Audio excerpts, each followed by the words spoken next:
Pozor!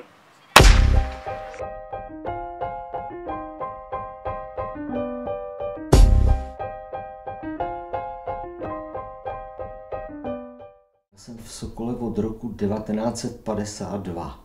To mě bylo 13 roků, když jsem tam přišel poprvé. Já jsem se specializoval na sprint. Především jsem absolvoval 2 reprezentační starty v roce 1960. Pak jsem byl v olympijské nominaci na olympiádu v Římě v 60. roce. Bohužel to nedopadlo, protože se nám zranil jeden štafetmen.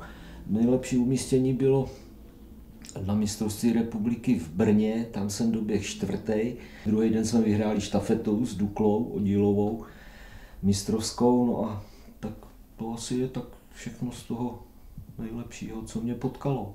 To byla spousta lidí, já to tady mám všechno zadokumentovaný v albu, jo. Tohle to je brácha a tohle to je mladší Jirka Kynosu, to byli současníci, reprezentační kolegové.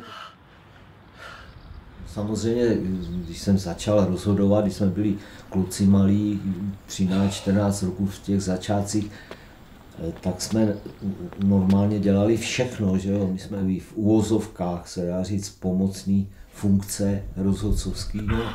A postupně jsem se dostal hlavně k tomu startování. V 78. roce na Strahově bylo mistrovství Evropy. Takhle, hlídal jsem tam 7. překážku v běhu 400 metrů překážek. Jo? To byla první funkce a potom ve štafetách jsem kontroloval, rozhodoval na 4. úseku správnost předávek. To znamená Havaj, to je mladší syn. Jo, to jsou vnoučata, velký kluk, novinář sportovní. No tak ta denodenní příslušnost na hřišti dalším jiným moc koníčkům nenahrává, ale přesto strašně rád cestuju.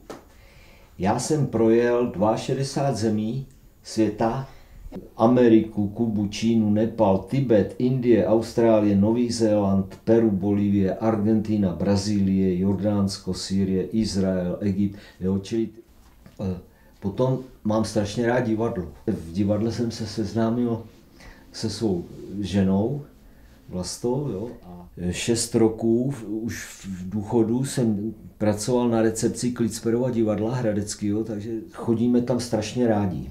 Jo. S Vítou Perunem máme starší žáky a část dorostenců. A momentálně teďka tam mám 2 dorostence, bráchu Michala Desenského, 15letýho, a Martina Štěpánka, oba překážkáři, Desenský samozřejmě po bráchovi sprinter. Musí nějak se přizpůsobit tomu jejich puberťáckému myšlení a těm jejich puberťáckým kouskům, jo, protože jinak to nejde nějak. Chce to prostě se s nima svíst. Je to hotový!